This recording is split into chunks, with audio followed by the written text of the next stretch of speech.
You're tuning in to Past Our Prime, a show powered by Squad Locker. Here are your hosts, retired Astros minor league star Tip Fairchild and former Patriots All-Pro center Dan Copen.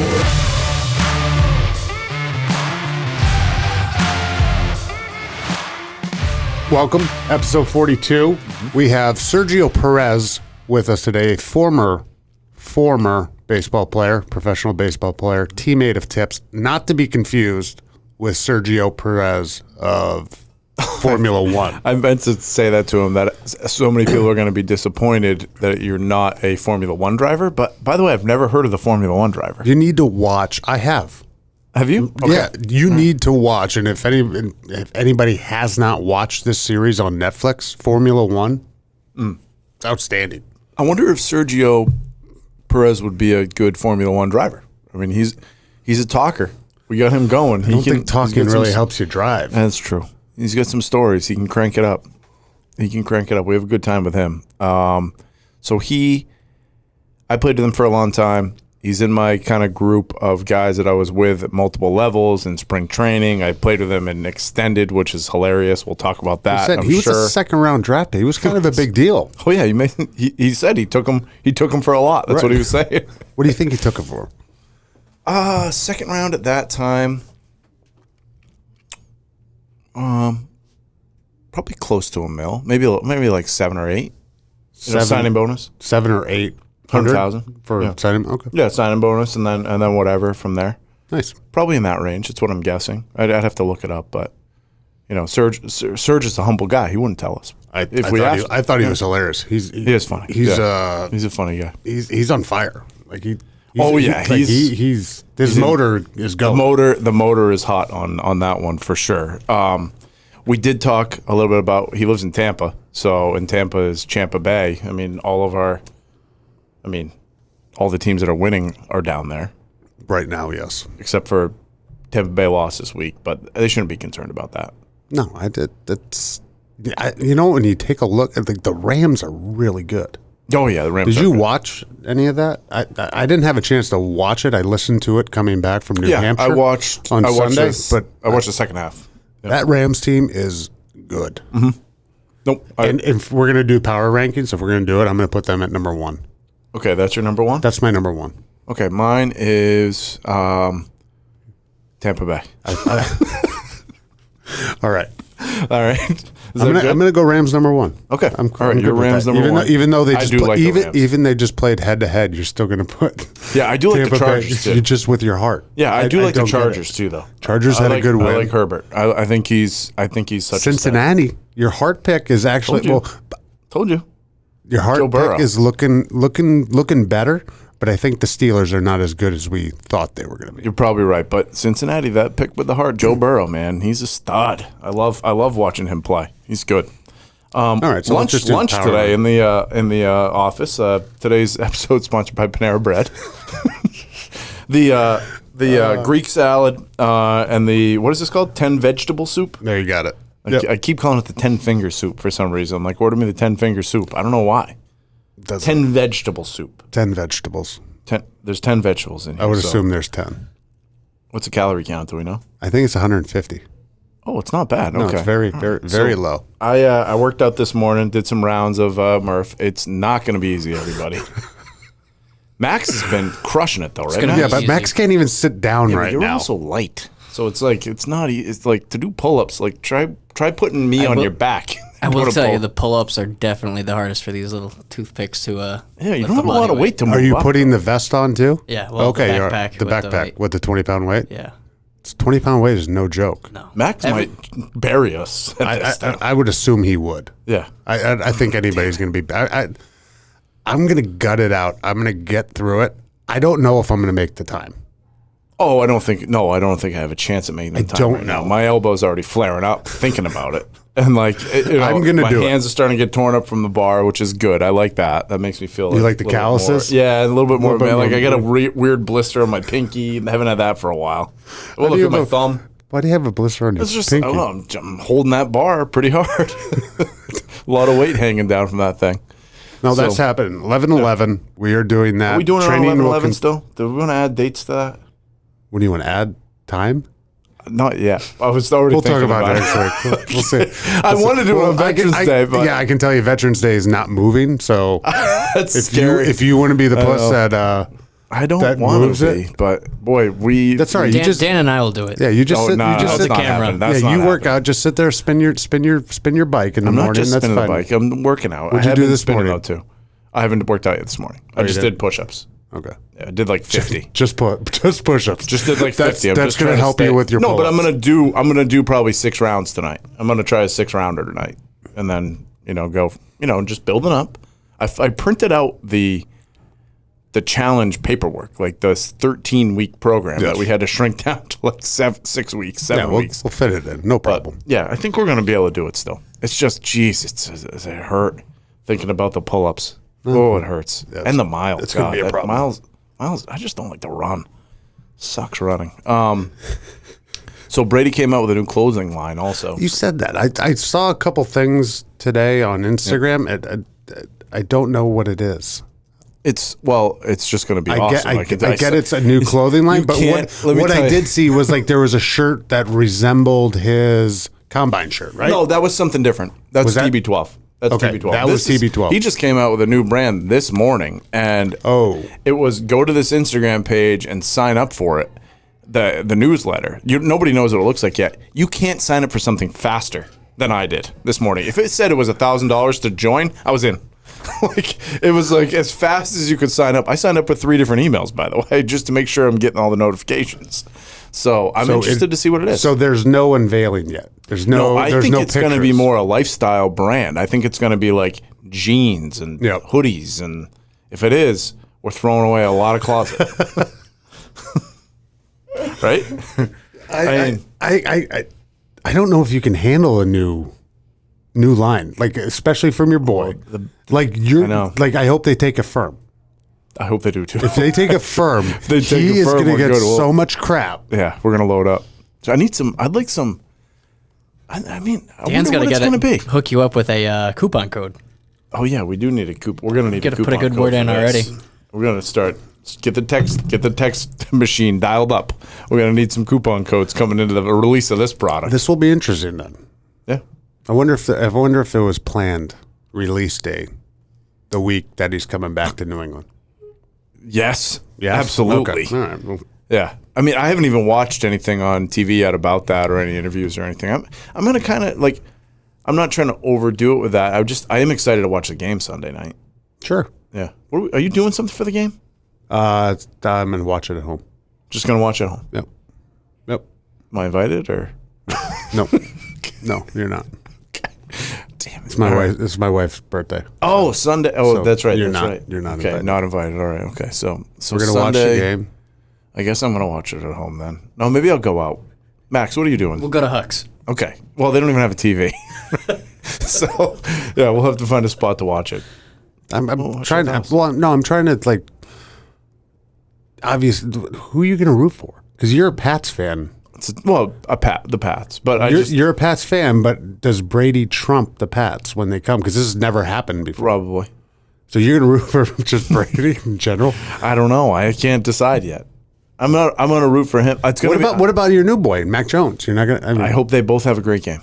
I don't know who's gonna win, but we need the Pats to win though because they can't go 1-3. So that not good right now. We were the after line. the first week. is it it was the like, you know how yeah, they everybody's lose blaming it on the line? Is it the line or is it coverage or what is it? People not getting open? Well, I mean, It looks like the line to me, but I still don't understand what the guard 11, is. 11 pressures. Again, I listened to the game. It didn't sound very good. I wish I had the opportunity to watch it. 11 pressures, not good. He was getting flushed all day. Not Like he had no time. 11 pressures is not good. And I think they had actually Also, had a couple sacks too. So He had 3 picks. 2 of them absolutely not his fault. Off hands. Like which one do you think was not his fault?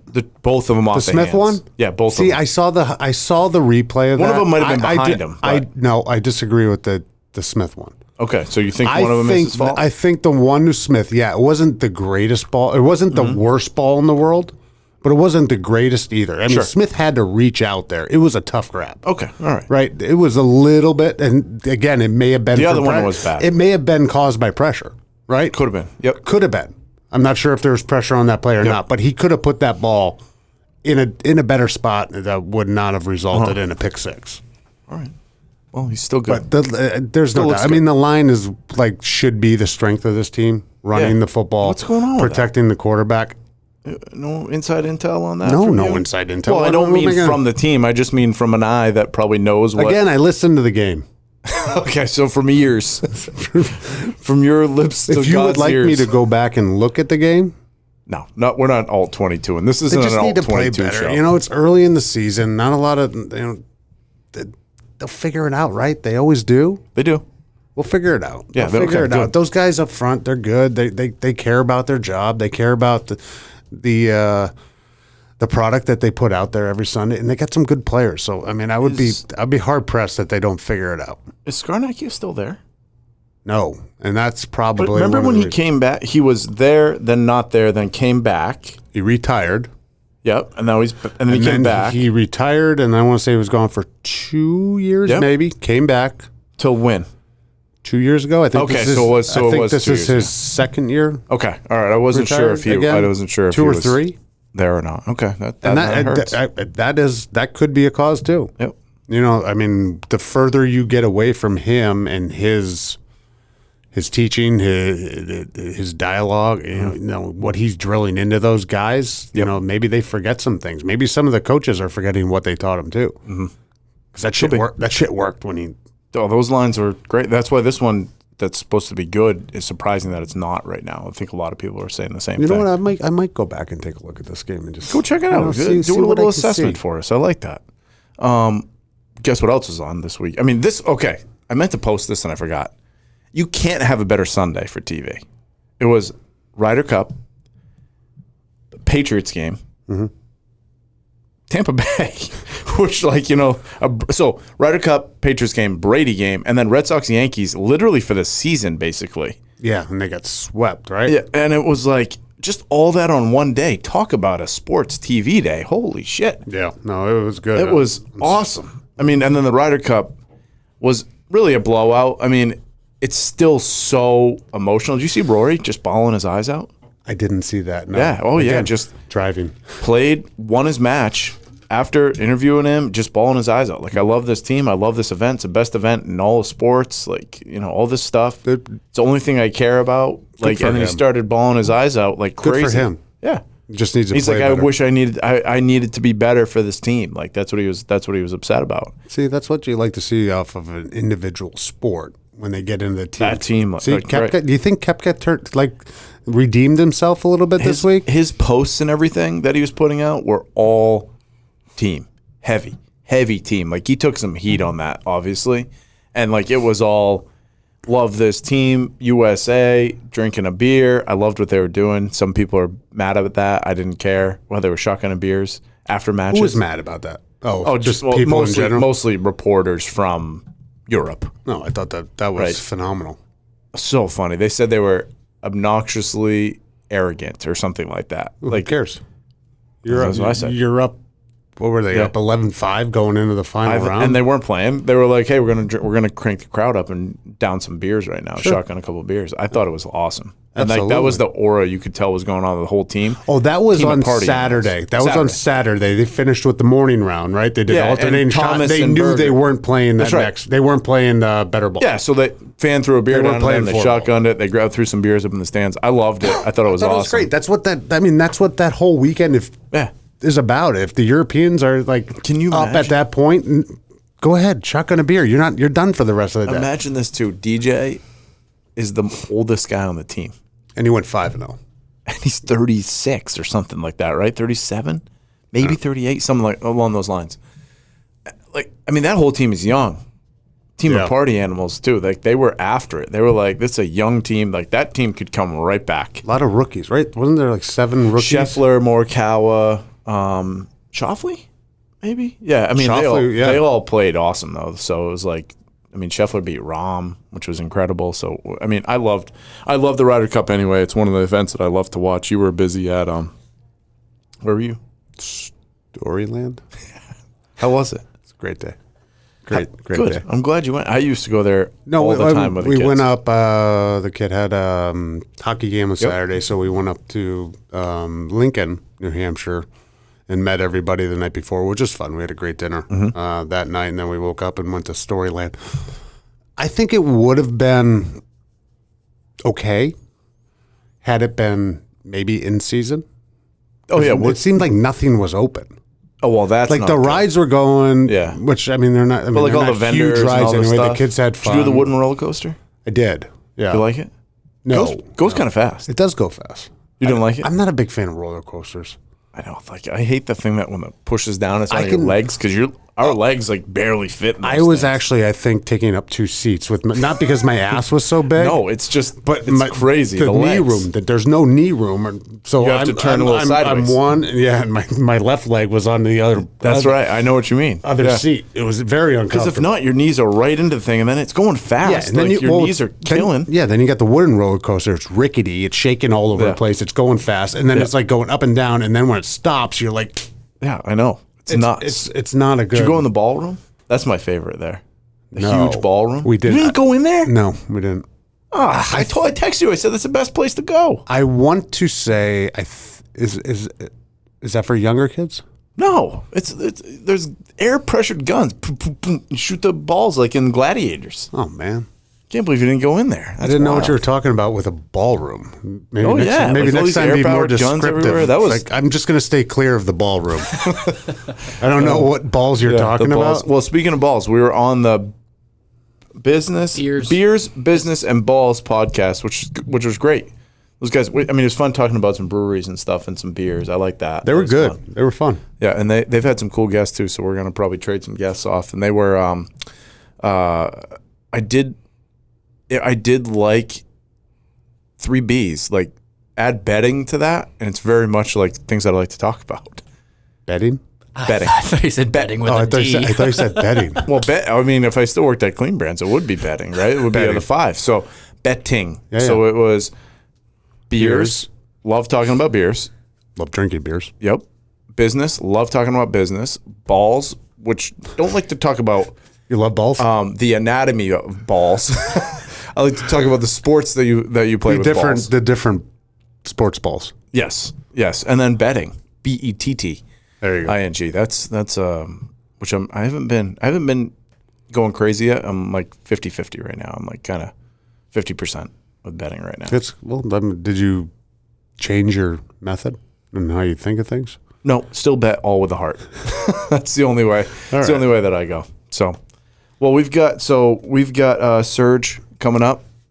What did we say to this? Episode 42? Episode 42. I think I said that a few Serge. times coming into like the the episode number. too. I Got did. good It's sound today. 42, Jackie Robinson. Correct. Good call. Any others? 42 is a tough one. Rivera? You're right. Boom! He was the last active player to be able to use it. Boom. Yeah. Is that right? Yep. Yes. Yeah, he was the last active player to be able to use it for a long time. Perfect. Well, good for you, Dan. Baseball question. We're going to try to get a couple baseball experts on also to talk a little playoffs as we come into the next few weeks too. So Ronnie Lott. It's a good one. catch you on the interview. All right. I almost called you Sergio Garcia because I've been watching so much. It would be the week for it. Because I've been watching so much Ryder Cup. So we've got Sergio Perez, a longtime teammate of mine with the Houston Astros. He's in the group. He's in the group that people have heard about a bunch with the McKellers of the world, the Josh Mickeys of the world. We haven't had McKellar on yet. I almost wanted to do a dual interview with you two both on. Would that have been interesting? Just get him on right now. Just get him on the horn. He'll probably big league us because, that's how he's gotten, these last couple of years. Forgets where he comes from and split. There it is. Well, yeah, why does he? So he's got like a big time job now or something. I see him and he's all jacked now. He has like huge arms. How the tables have turned. He used to be so bitter on big leaguers, big leaguing everyone, and now he's got his own gig going and got his family. He's doing well, but he's big leaguing everyone. I know he is. I talked to him the other day, and it's been like, should we do this like once a month? I'm like, bro, I haven't talked to you in like 3 years. Let's just go, slow. Let's just go slow into this. So this is trying to get me going. This is kind of how, I think we say this every episode, Dan. It's like, I haven't seen Big Surge in probably 10 years. You're using this podcast as your own personal reunion. This is my reunion. Yeah, this is a reunion podcast. This is what we do. So, what do you have for a logo there on your shirt? Because this is what we do, at Squad Locker. It's what our business is, but... Well, I figured we were going to talk about, stories in the past. And me, I'm always on top of that University of Tampa baseball, baby. The real UT. Yeah, the real UT. You guys won a national championship, right? A couple. Did you win two? Two. No, I won one. They won one right after I left. And I think they won like 4 more. Did you win it, or did your team? Did your team win it, or did you win it? You said that like I won one. Were you pitching? Oh yeah. I'm a part of everyone, I feel like. But yeah, the first one, I was actually their the first recruiting class for Joe Urso and Samuel Latello. It was like, 19 years ago? And we won it my junior year. It was kind of like a, Cinderella story. Hey, Sergio, forget Florida, Miami. I mean, Stetson was on me, Louisville. And I'm like, I'm a home, boy, homegrown from Tampa. I'm proud to be from Tampa. So I went to the University of Tampa, and I'll let you know, it couldn't have gone any better. If I would have gone anywhere else, I'm telling you, it wouldn't have happened the way it did happen. So, always representing UT, the real UT, baby. How was the real UT before you got there? Was this like a big signing, like a not organization, but just like a... Did they open the fanfare up for you? Was it that, like they and you're changing the trajectory of this program? Was it one of those type deals? I like to say that. Yeah. I like to say that. No, but we were a powerhouse. We were a D2 powerhouse. They were in the series every year. They won it a couple of years in the past, but basically it was a new regime, right? So, but always very respected program. I mean, I'll just let you know, USF, Florida, they used to play back in the days, but after UT, put it to them a couple of times, it's like, well, we're not playing anymore. That's right. Yeah, we can't lose our prospects to you guys. That's right. I hear you. Exactly. Well, it wasn't too long ago. I mean, I think they beat the Phillies in spring training. Like, there were big leaguers on that team. And D2 came and beat them. It was like a walk-off grand slam. See ya. Love it. And that's... See ya. Wasn't very good publicity media for the Phillies, but it was a fun time. I was at that game. Hey, where was our first season together? Do you remember? Or was our first season together? You weren't in Lexington when I was there, right? Yeah, you were on the fast track. Hit the brakes really fast. Heard of you. Yeah. Knew and heard of you, and I think you were in AA, and then you were coming back from the injury, and I think it was in spring training. This is one of my bullets. I know. This is one of my bullets that I put down because you and I were the only two guys there in extended. So we're going to explain extended spring training right now to you, okay? Okay. To the listeners. Extended spring training is when you're either hurt or you're not good enough, I would say, are the two things. Or you're young and you're breaking to a short season team. Okay, I know it's a lot to explain, but most of the time, it's a lot of guys that are maybe not ready to break camp with their teams because they're going through an injury. They're still in rehab, essentially, right? Okay. Big Surge and I were remember we spent a month with Donnie Alexander and a few other people down there? Donnie, he's a gringo, redneck guy, but he spoke the best Spanish, and he talked to all these. He spoke great Spanish. He did. He's like, bien, guys, listen, Reita, which is a fastball, es cambio, is a changeup. No es Reita. Bien, everyone, bien. I'm like, what the hell? That's all he'd say. Yeah, you're like, hey, by the way, I was born and raised in Tampa. I speak English, Donnie. Yeah. All the Latinos were like, what the hell is he saying? But yeah, you were coming back from your injury, throwing bullets. I remember that spring training because, we were all butting it up, and I knew you were a threat. Yeah. So I just loved hearing the stories in the outfield about how it didn't feel right. You weren't ready. Like, remember that? I used to like open up to you. We used to, first of all, with the extended. You were anal about something? Oh yeah. No, I was like, I know I can paint that corner. I can't do it right now. It's pissing me off. But we used to. There was all young guys, and we're staying at what was the hotel we stayed at?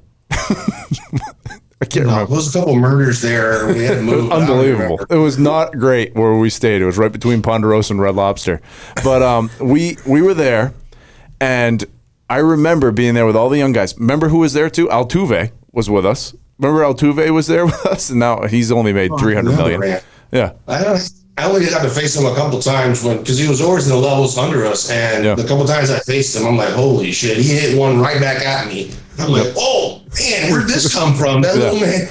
I was like, okay, this guy can hit, and that's I befriended him right off the bat. Yeah, a couple $100 million, just short of you and I now. But he was there. We used to play. Remember, we used to play Rock Band all the time in the hotel. It was unbelievable. We had a full-fledged band. I think it's a great game. We had a full-fledged band within the family. Yeah. But I refused to sing. I'm assuming you sang. No, I didn't sing a lot. We had like David Miller, a couple other guys that remember the big tall guy? I can't remember the other. There was another big tall guy. No, but there was another one too. Lefty. I can't remember his name. I'll think of it. He went to like a smart school in California. All put together. Country club as it gets. It'll come to me. But we were. I'd be on the drums. I was drumming. It was great. And we had a good team of. And all we cared about was playing Rock Band at night. And then you and I averaged about 1 hour a day at the actual complex. Donnie Alexander just said, as long as you get your shit done, he's like, get on the training table, do your thing. If you have a bullpen, throw the bullpen. I'd show up at like 8 with you. And then I think we were out of there at 9:30 most days. I played a shitload of golf that year. Well, we got to get out of there somehow. Sounds like you send us to AA or come on, we're going crazy here. Yep. No, I remember. Yeah, I think why we got along right off the bat. First of all, we did share the same birthday, right? December 5th. Yeah. So I have that bullet here. Same birthday right here. Who's running the interview? No, I knew the second we came on that this was going to be his show. I knew that. I said that before we came on. So, Dan, here's the real reason we connected. We both were throwing 80 poo. We threw 88, but we felt like we were throwing 94. Absolutely. Like me and him were on the same page, And then and because we were in extended, we were facing like 15-year-olds from the Dominican and Venezuela who swung at anything. So if you lived like a foot off the plate, you basically threw a no-hitter every game. You were untouchable. And I'm like, I'm ready to go back to AA. I'm unhittable right now down here. Send me up. Let's go. And then I went up there and I gave up like 9 in my first inning. Were you already there? God. Did you go? Were you up there right before me? I think I came a little before you. I remember what happened. I had a groin injury like my last outing. Like I'm going to AA, it's all good. And my last outing, tweaked the groin, and that was the start of Sergio's injuries. Always the groin, something with the groin. Yeah, you did have a bad groin. I remember you had a bad groin. Like you always tweaked the groin. It was those big legs. I don't know, mammoth legs. But I was always told, hey, just rip it like the hockey goalies do. I heard you just rip it and be done with it and never have groin injuries. I'm like, well, I really considered that after like 3 or 4 times. I don't think that sounds right. It doesn't sound right. Did you ever have groins? Did you have a groin injury ever? A little bit, but not. I don't not even what know. It sounds like they're I don't like think hip I've flexors, ever and they had are like a pain in the ass. Once you get one, you keep getting them. How many did you get? I'm telling you, it seemed like it was at least once a year.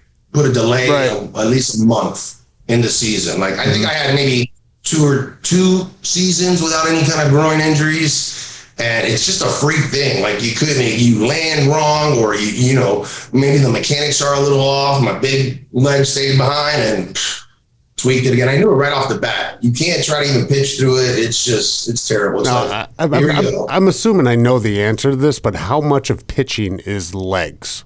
Oh, a lot, right? It's got to be. I mean, you're pushing off the mound. It's timing. It's all timing. Whether you're pushing or planting, right? It's got to be a lot of legs.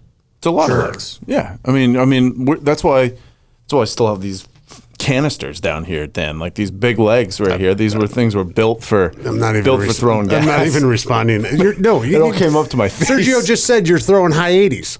Well, when we were we were both hurt, and we both looked at each other like we're struggling. Throwing gas. We were at one time. We were throwing. I didn't throw as hard as him. You threw harder than me, but I had a bowling ball of a sinker, so that helped me through a little while. But yeah, a little bit of that. Hammer. I remember the hammer. Yeah, the hammer, and then the hammer was no longer the hammer after the old elbow. It was very loopy. It was a loopy swoopy. Did you have a name for that or no? No, McKellar named his pitches. Remember McKellar named his? I never named mine. I don't remember the names of his pitches though. I remember. I think one, the changeup, which he didn't even have. He called it the 2-day creeper. Remember that one? He did call it the 2-day creeper. You're Which right. he didn't even have. The 2-day creeper. You're right. You don't even throw a changeup. He goes, he's just like, we have it all, curveball. We can throw whatever. Yeah, Uncle creeper. Charlie. He had Uncle Charlie. He used to call that. Yeah, and then he lived with Nolan Ryan for like a month. Remember, he lived with Nolan Ryan for a month. We got to get McKellar on. He's got some stories. He's got some good ones. Yeah, he was one of my good buddies coming in the organization. I'll tell you the story. I don't know if you brought it up in the past, but I get into Lexington, and this guy's in some kind of like, I don't know, he's in trouble or doing something. The guy was charting a game in like what's the whiskey they have there in Lexington? Oh, yeah. Jack Daniels? Nope, it's Maker's Mark. Maker's Mark Club. Maker's Mark Lounge. That's right. There's a Maker's Mark. You're supposed to stuff in his face. This is a great story. I think having a beer too. Yes. And one of the Rovers are coming in town, and he's in there, and he looks, and what the hell are you doing? Yeah. And from then on, he kind of got blackballed. He was like the black sheep. And I kind of like drew towards him because, man, I'm like, this guy is so authentic. He's so real. During your game. Enjoy the beer. During a game, you're supposed to be charting those first like 5 rows. He went to the Maker's Mark Club and had a beer and a burger, which had the radar gun. From up top? From up top. Oh, my God. Yeah, I thought he was, it's better than I thought he was going to be on watching on TV. No, well, he might have done that too. Yeah. No, I remember them telling me like, "Hey, you want to stay away from those guys like McKellars and Engelbrooks and all that." I'm like, "What? Those are the coolest guys on the team." Yeah, their names have come up a couple times already, and we can't find Engelbrook. Yeah, we searched for him. I did ask about him because I go at least 3 or 4 years. If I don't hear from him, we just automatically assume he's dead. Yeah. Just because that's the lifestyle he's always lived. We have no idea where he is. No. Yeah, McKellar told me, I think, that he's doing something, working out, doing like a trainer, working out people, which wouldn't surprise me. He was a beast, 6'7", just monster, and he'd always work out and, eat his chicken. And so I think that's what he's doing, and he's still, I guess, alive. One of us have heard of him. Yeah, I don't know. We got to bring him on too. Spain, you played for Team Spain in the baseball classic, right? España, yes. I guess we say that was the highlight of my career. I was actually in Venezuela, and someone in spring training with Houston said, "Hey, you're a Cuban, right? You want to go and play for Team Spain with the WBC?" I go, "Yeah, sure, whatever. If I qualify, whatever." Can you explain how the geographics work on this? Because I thought you were from Tampa. Yeah, well, so you're Cuban, but that would be Team Spain? Is that right? You got it. So you got it. I'm lost how that works. All our ancestors come from Spain, right? Cubans, a lot of Venezuelans come from Spain. We had a lot of Venezuelans on that team. And so if you go back in the lineage, yes, my family, originated from Spain as far back as we know. Mm-hmm. And basically the coach said, "You want to come pitch?" I'm like, "Yeah, I'd love to." And then I turned in all this paperwork to kind of like, hey, see if I qualify. A couple months later, "Sergio, sorry, your lineage is way too far. Like my great, it was too many greats, I guess." And they said, "Sorry, you're not going to qualify to be on the team." I'm like, "All right, whatever." I wasn't getting my hopes high. Next season in Venezuela, I win 10 games, and they're like, "You're qualified." I'm like, "Great." Yeah, that's how it works.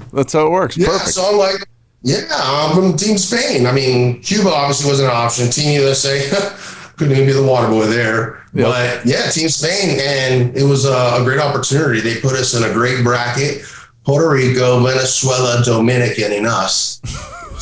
two and out pretty fast in that. No, actually, we fought. I think we got a win. It wasn't the game I started. I started the game 1, and no shit, she's just like we were just starting. It's always something. The groin, I feel it in the bullpen. I tweak it, and I'm like, I'm like, I'm not saying anything. I'm like, this is like prime time, baby. I'm like, I'm in front of the whole world. You think I'm going to be like, oh, I'm going to miss this opportunity? No. So I go out there, pop some more Advil, and just try to get through it. I mean, it was a great experience. Numbers don't look very good, but, had some errors, had some BS and whatever. But we ended up, I think the last game, we could have qualified if we hit a grand slam in the ninth inning with 2 outs. It was bases loaded. This guy's throwing Fernando Rodney, right?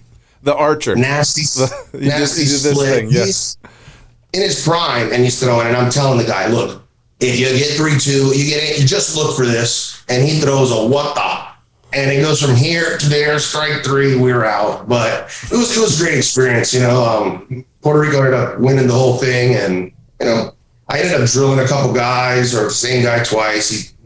Sorry, man. I'm known for hitting people. Did you ever get in a bench clear? Were you ever in a bench clear through your whole time? Not a real one where we threw haymakers or anything like that. I mean, I used to really like everyone, even guys on the other team. I remember going out to the bars. There were more of the other team than there were like my own guys. I'm like, hey, I made friends with everyone. The closest time I got to like a brawl was in AAA, and unreal. It was the manager. He had it out for one of the second basemen's old player of his, and they start mouthing each other and mother effing each other, and the bench is clear with the manager and the second baseman. And I'm like, what the hell? We get fined like $150. Everyone really hated this manager. He was Tony D. Everyone knows him, man. He was just a piece of work.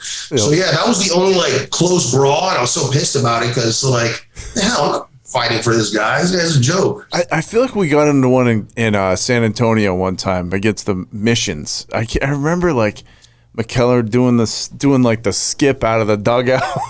I feel like you were there for that, but it wasn't a haymaker brawl. It was just like the typical shoving match in the middle of around the mound. But I wish I had some of these on video. We were playing a little bit too early.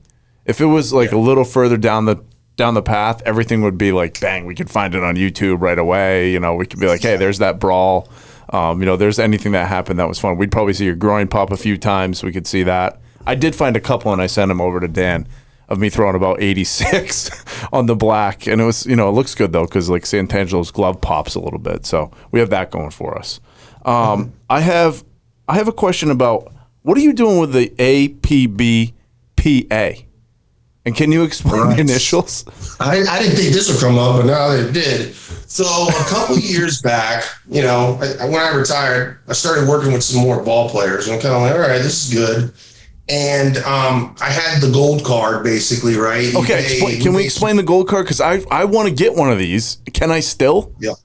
I can. Man, I hope so. They're going through some transition right now. Is this the ticket thing? Is this the ticket thing? This is the ticket thing. This is the gold card. I have seen it on social media. That's why I wanted to be cautious bringing this up with you. But I know that you're involved still, I think, right? No, well, here's the thing. So I learned about this organization. Usually it was just like, hey, give me your $20, right? We pay our dues so we can get a card that says we're professional baseball players, right? Mm-hmm. We can get into the bars. You can, get into some games. It's just something to have, right? We wanted to have it. The clubbies used to make it all nice for us, laminate it. So I reached out to them just to kind of understand a little bit about what they did. And, I was kind of intrigued. Yeah, they're helping other ball players out, with mental illness, alcohol addiction, just, guys looking for work, just guys that you find in tough times, right? Well, after baseball, it's not always, now let's get on to our next career. That transition is really hard. So they came together. They've been around for like 100 years, but they're actually doing more proactive things to help players with that transition. So I said, hey, this would be something, another thing to put my name on, I would like to do. So reached out to them, let them know I'm in the area, like to, participate more in anything I can help them with, if it's translating for the Spanish guys, or just pointing in the right direction, or having a conversation with some guys, if they're making that transition, and, hit it off well. Then recently, you'll look at it, it's something's going on with the president. I've been kind of out of the loop. I was supposed to be in every spring training camp last spring 2020, just letting them know about the organization. Hey, this is where your money is going. These are the future benefits. And, it's just something that the guys want to know that they're a part of and that they're going to be a part of it after baseball's over. But I don't know. They're going through some really rough things right now, but I think it's still in play. The gold card does work. I just went to a game this weekend. They're always very gracious with parking and giving us tickets. What's my gold card going to cost me? Man, roughly, I think around, it's on the website, but like $500 up front, and then that's it. You're done. Done. All right. Yeah. I'm in. Sounds like a good deal. We're going to get the card. What are your, you're in the NFL Players Union still? Association. Is it the union, though? It's a union, but they just call it the Players Association. Is anything good about it after you're done? Nothing. I don't think so. I mean, Dan always talks about how the differences with baseball, like the contracts, if you're in 10 years, all this stuff. But he doesn't realize we're making below minimum wage for a while. I reach out to other players on the team. So I mean, I'm sure I could call the Patriots or something. The Denver Broncos are actually pretty good. I get a lot of correspondence from them. Hey, come out to a game or whatever. Yep. The Patriots are very, Sergio probably knows this from just watching them and how they do things. They're kind of tight organization, which is fine, and you understand that. So I usually just call it in general. I just reach out to Andrews. Hey, can I get a couple tickets for this game if I need it or something like that? That's a good way to do it. I like that. That's what I wanted to mention, Dan, by the way. I did my little research on you when you first started with Tip. I'm like, how does Tip, and they say minor league phenom, get connected with a stud? This is a real big leaguer here. How'd you guys get connected and everything? We went to the gym together. We went to the gym, and then the high level, high performing athletes tend to flock together a lot of times. Serge, there was competition in the gym to start out. It's not like a gym. Hey, we're going to the bench press and we're going to see how much we can do. It's a workout, basically a boot camp workout that's on the board, and it's okay. You're going to do split squats or whatever it is, and kettlebell, and you're doing that. But then it's also like, okay, he looks like he's somewhat of an athlete. I didn't know who he was beforehand. Now you're looking to see, all right, how much is he going to take off the rack, or how much is he going to do? And that's sort of where the competition and the friendship started. That's where it always starts, at the weight rack, right, Serge? Or did you? I bring that up because, Dan, you got to break more balls over there with Tip. Oh, bullshit! He breaks enough balls. Bullshit! You need to give it to him. I want to hear a little more. Do you read the title of the podcast? It says a has been, which is him. I'm a never was. That's the name of the podcast. So there's a lot of ball busting. We talk about that all the time. What's a good locker room prank? Do you have a good locker room story? Because you were involved pretty heavy. I mean, with I've told Dan who was the guy that was the prankster? Right. No, it was him. He's up there. I do remember, while you think, I have one for you. When we were in AA, I remember that. I never really understood this, but how they let the press in 10 minutes after the game? And there would be actual press, which was hilarious to me, but there'd be, a bunch of people that come in. You're a professional baseball player. No, why are you It surprised? was just funny because they have doesn't matter who comes in, but they come in and you're in the middle, you're standing there with no clothes on in front of your locker with your balls hanging out. And there'd be say it was the female sports journalist for, Channel 25 in Corpus Christi. Boom, camera in your face. She's got the microphone in your face, and you're just there, no towel on. You're balls are hanging out. Get used to it, right? I never got used to that. I was always this is so strange. I remember you used to stand there, full-fledged, swinging it around. You didn't give a shit. It was one of the best things ever. You were like that, so was McKellar. A couple other guys. Man, a lot of us were like that. We're just, it was such, I feel like we all were just really tight. And I'm not saying we were close, but it was always a tight ass around Houston, It was such everyone wanted to get called up. They were sucking it up so bad. I think they lost 100 games at 3-4 seasons in a row. So it's we had to keep it loose somehow. Right. And McKellar, Engelbrook, Shortell, all those guys. Yeah. We just tried to not be so, tight-assed all the time, Just, it's a game, and I kind of wish maybe we probably took it a little more serious, but yeah, man, it was just, that's how it was. And when you had guys around there that kind of just made you just like bring your shoulders down a little bit and just, hey, relax, we're a team. We're going to be here with each other for a lot of games. Yeah. You know, so that's how kind of, I think we kept it loose. I mean, pranks, this is what I'm saying. I remember a lot of pranks because everyone didn't want to be like, oh, one thing and then boom, you get axed or whatever. I remember something we did with Eli Orge, you know, because he was a top rounder guy and he was easy to mess with. I think we put a scorpion. Tarantula. I told him this one. We put it in. Remember he had a panic attack? Yeah. You put a spider. Oh, by the way, I'm terrified of spiders too. It was in Midland. Yeah, remember, we went to Midland, put a tarantula in a glass container. Oh. They caught it. I mean, by the way, legit spiders would come pouring out of the spouts, just like the nursery rhyme at Midland. Trapped one, put it in a glass thing in his locker. He opened up his locker, it was right there. And he like was in the training room for like a day after that. He had he was having heart palpitations. He was the guy you get to. He made a scene, hyperventilating, and we were just like having a good old time. You know, we got the first rounder out, and he can't play for like a couple days because he's all. But man, you know one that you need to look up, and I mean it's hard to find. It was a Detroit spring training, and they're doing this initiation kind of thing where, you know, they basically tell the guy, you're not going to be able to get up. They're going to do this kind of voodoo shit on you. Atomic sit-up. Sit-up. Have you heard of that? No. The impossible sit-up. Man, and it's like clear as day. The guy goes whack right into the guy's ass. My buddy actually, hang on. Let me set the stage on it so Dan gets it.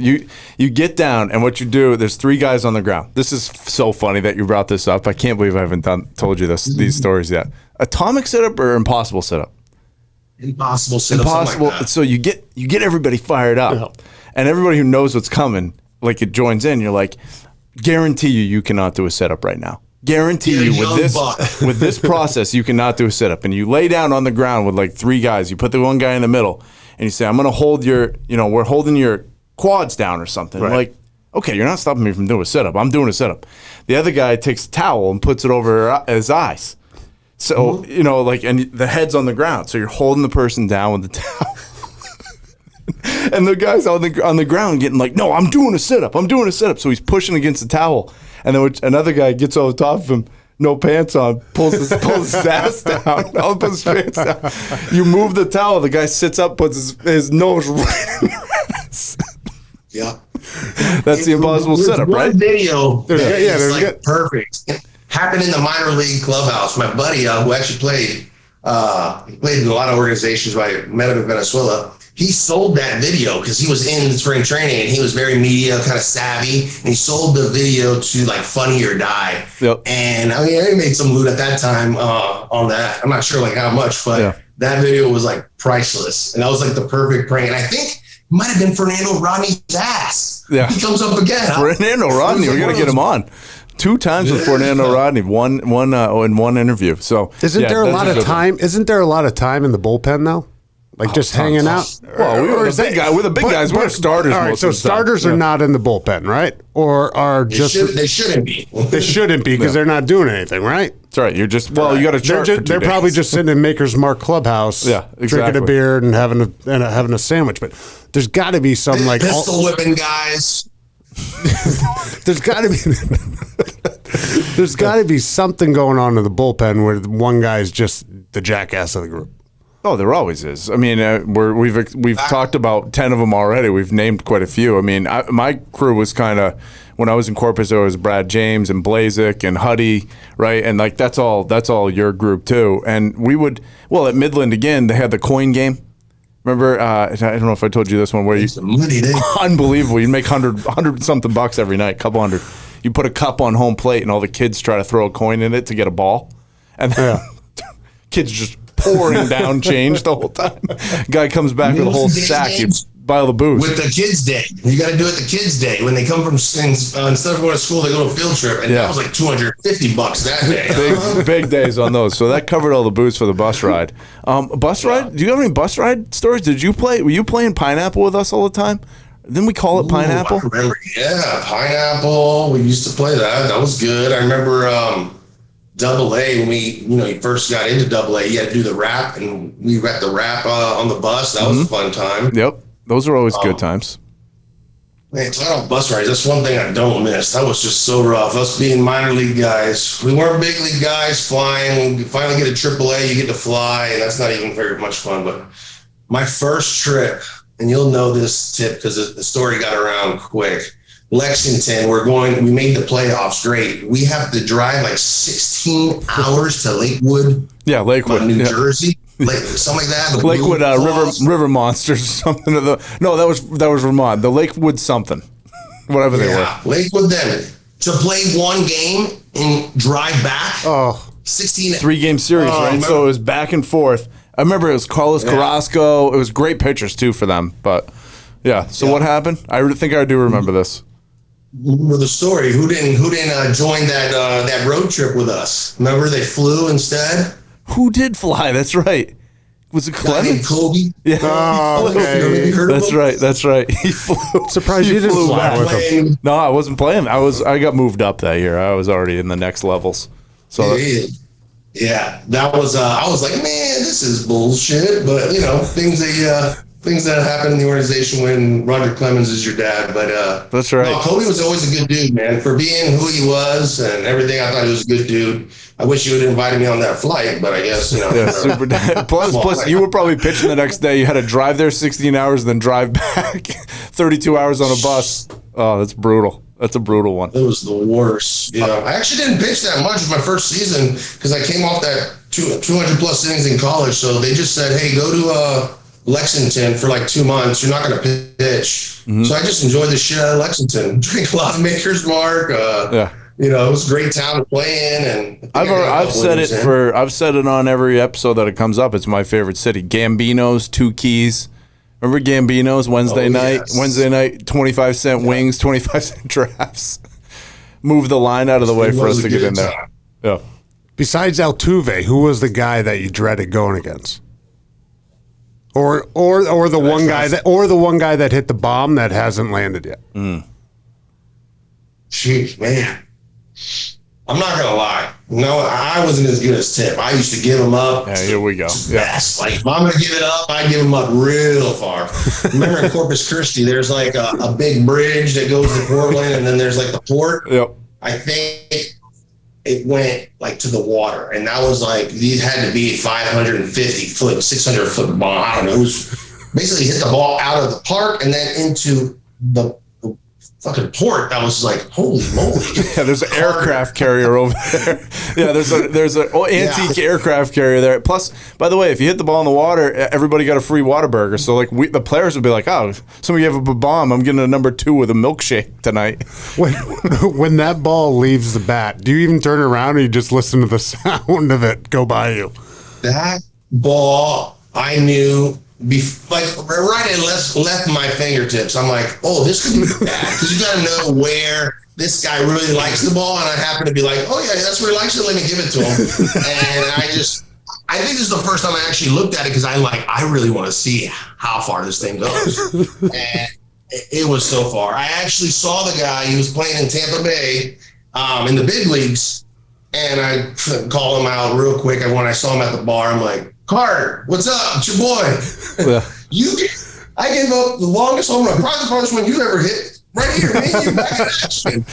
He was like, oh, Serge, what's up, man? I told you I was friends with all the other guys. They love me. Yeah, they love facing me. So it really doesn't. It doesn't matter if it's a good pitch or a bad pitch. As soon as it leaves your hand, you got a feeling of what's going to come.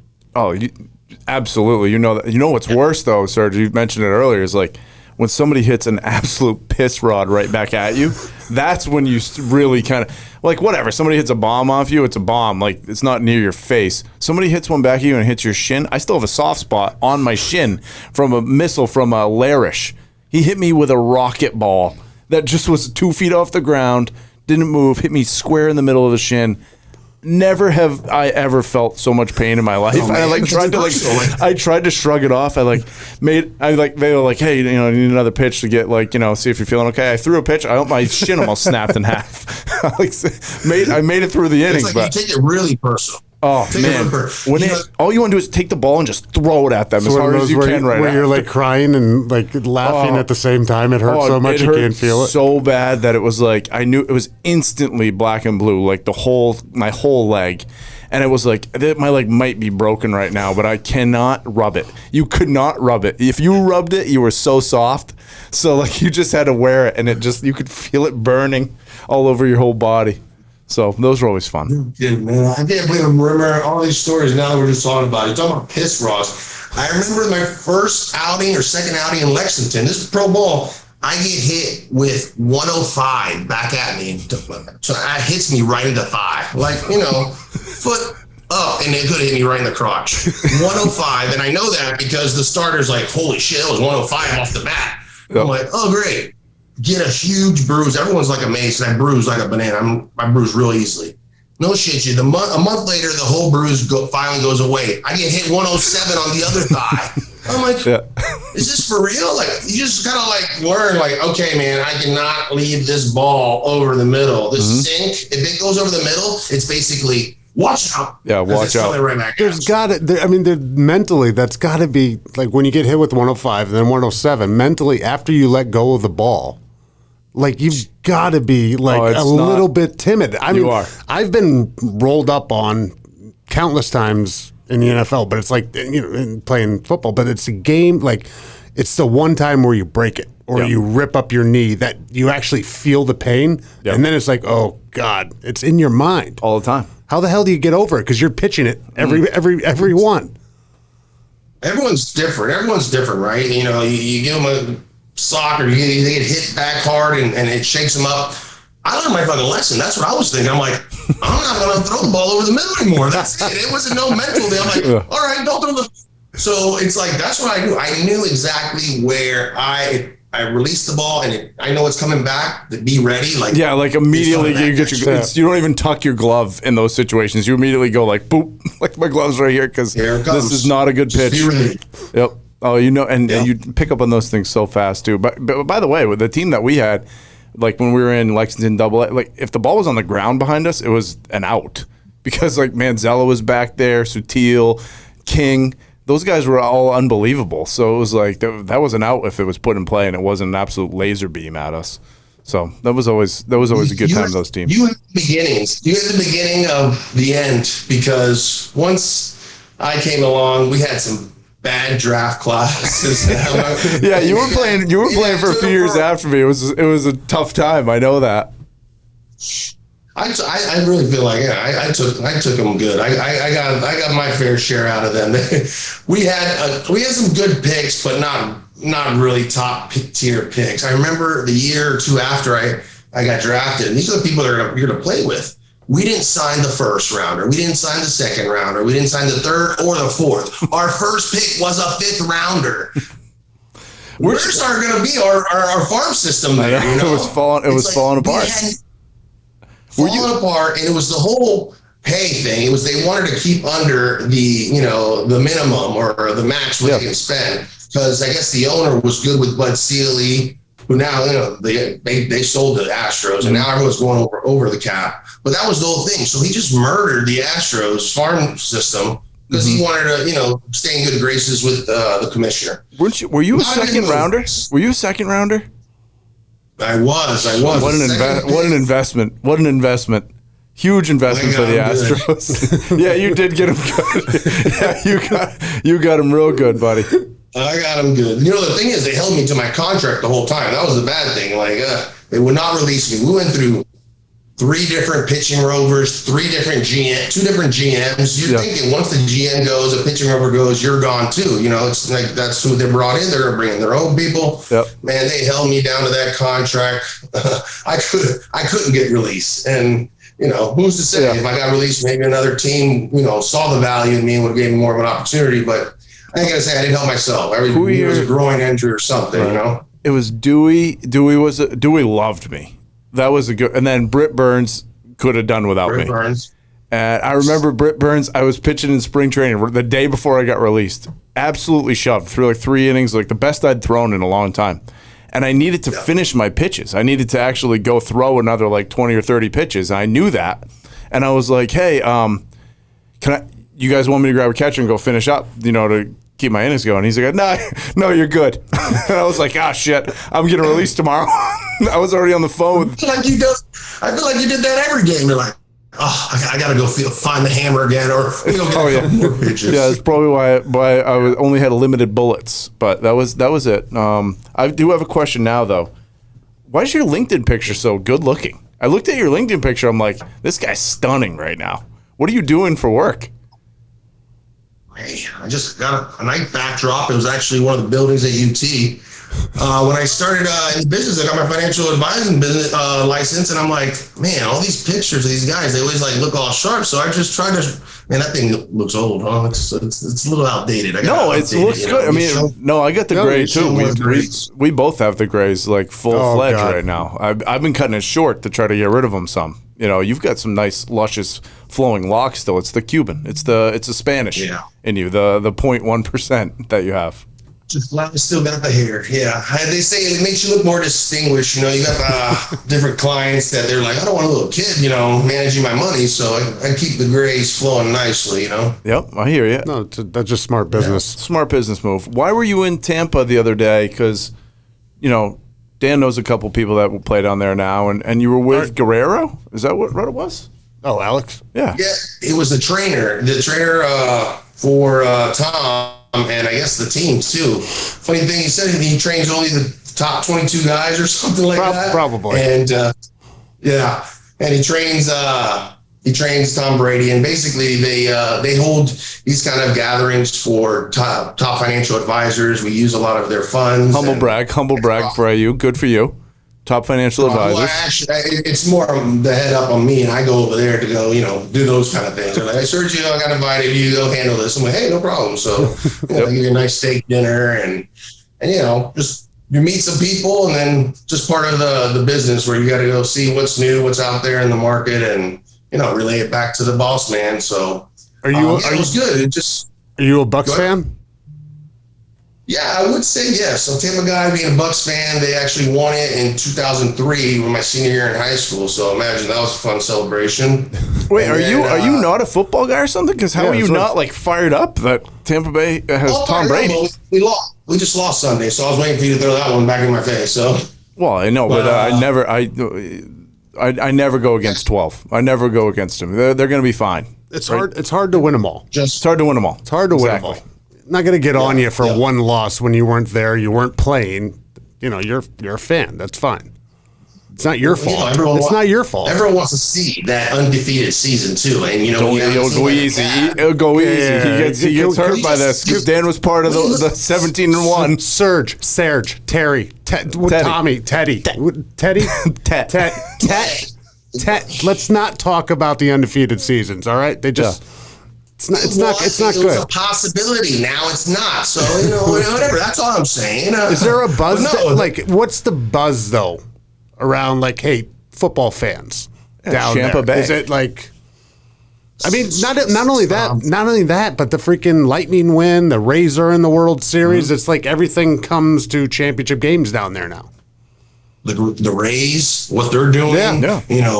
A team with no money and they're still whooping ass. It's a good time to be in Tampa Bay. I'll let you know that. They had one of the biggest projects right there in Channelside, Water Street. A $3 billion project. Hotels, restaurants, apartments, great atmosphere right on the river. So every championship, there's a boat parade, not just a regular parade. So Tampa Bay Bucks are doing great. I mean, to hate Brady for so many years and then winning all these championships and then everyone just jumped right on.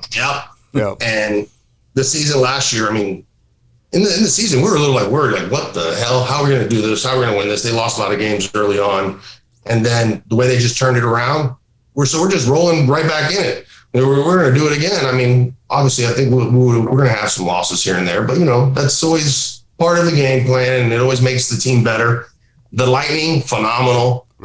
Just honestly, if you ever get a chance too, if you go to a Lightning game, right? We're a Southern team. No, we're not up north. They kick ass, and basically, it's the best entertainment. They put on a show. It's not just going to a hockey game. The lights, the music, it is very entertaining. Everyone just loves going to those games just for that fact. It's very entertaining, good area. My boss has seats right here, unbelievable seats. They're 2 rows up, facing the boards. You're like on the ice, and it's just another feeling. It's not, especially right there, you feel what's going down on that ice. And Tampa Bay, I don't know about other guys, but they kind of like, oh, you're playing indoors, and I love playing in 75-degree, weather. Yeah. It's never rained out. You're not sweating, at Wrigley Field, or it gets hot down here. So just watching a good game with a team like that and what they do every year it's amazing. Right. So perfect. A lot of great things. You got Tampa baseball, University of Tampa. You got the Lightning. You got the Bucks. You got the Rays. It's a good place to be right now. I love how he threw UT in there. Yeah, he did. He threw UT. Yeah, UT. Big time market down there for all these, like great championship teams. So, hey, what's your favorite color Gatorade? We always ask everybody. This is our kind of final question for you. Unless you have anything else that you want to cover. Whatever you guys want to cover. No, I remember you asking that a couple times. Not that I thought you would ask me this, but do you remember when they had a tea flavored Gatorade? No, I do. I actually do remember this. Yeah. It was like it looked like a brown Gatorade tea, but it was so good. Then it got discontinued, but that was my favorite. Okay. All right. What about the naturals? What about the naturals? Like, are we the originals? Original, like a yellow, green, or yellow, red, orange? Any of those? I think he's going to stick with tea. With the red. Always with the red. Okay. All right. Yeah, I would have guessed red for you. Would have guessed red. Hey, were you in Salem when Tom was there? Tom the clubby? Were you ever in Salem? Mm-hmm. Remember Tom? Yeah, I was. Yeah, he made the best Gatorade. He made the best Gatorade, though. That guy. He was a weird cat, man. He was weird. We had some very interesting clubhouse managers, but I tell you, they had a great job though, because people just paid them, nonstop, do all my chores basically. But those guys made a living; they did their thing. But Tom was a cat though. They take care of you. Tom was a cat for sure. He'd have his favorites too. I remember because I was the top round guy, and I wouldn't have him do my stuff. Like, can you believe Sergio? He's not letting me do his laundry. Yeah, I need to get paid. They used to pay guys. Like they used to come around and be like, okay, dues, and like you pay, and then like there'd be a tip there, and like he'd be like, yeah, what are you gonna give me, $20 tip? Like he'd like make fun of people right to their face all the time. Right, be like, fine, what do you want, 40? I don't know. Like I don't have much more, so what do you need? Well, hey. Yeah. Thanks for coming on. That was fun. I knew that you'd be a good time. Thanks for having me. I think we need to bring on. I think when we bring on McKellar, maybe we just like don't tell him and we cue you in, because like you guys have your own language together. Let's do that. Yeah, you have your own language entirely. People won't know what is going on, and then maybe we can get a spelling of that, because it might be the inner episode. You can use it as a noun, a verb, an adjective. You can use it whatever way you want. Like we're planting it up right now. Sign language. You're in my play. Yep. Got it. Yeah. All right. You can do all those things. I'm in for it. Man. Hey. Good chatting with y'all. Keep doing what you guys are doing. I'm loving it. Let's talk. Let's try to keep this once every 10 years. All right. I won't be. No, let's do it once every year. Once every year we'll talk. Is that good enough for you and I? You guys get down here and let's play some golf. And yeah. Okay, good. I didn't realize you golf. Are you a good golfer? Area. Yeah, are you a good golfer? He's a pitcher. What do you think? Well, I don't. Good is subjective. I was good at one point, but I'm working on my handicap. I'm probably 13 handicap. I'm not gonna lie, anything crazy. All right, you can move it a little. Yeah. All right, we'll come down there and do that. I like that idea. We'll come down. We got a couple people that we know in Tampa, so maybe we'll come down and put everybody together. Well, that's the thing. Anyone who comes to Tampa, you gotta call this guy. You gotta call me if you're in here. You run the show. You run the show down there. Certainly, not that other guy. Get us a tea time at the municipal course. Exactly. All right. Later, Serge. Big Serge. All right, man. Thanks, Serge. Yeah. Talk to you later. See you. All right, Dan. See you guys. See you, bud. Take care, man. Bye. Past Our Prime is brought to you by Squad Locker. Squad Locker is your one-stop shop for custom team apparel, delivered right to your front door. Learn more by visiting squadlocker.com.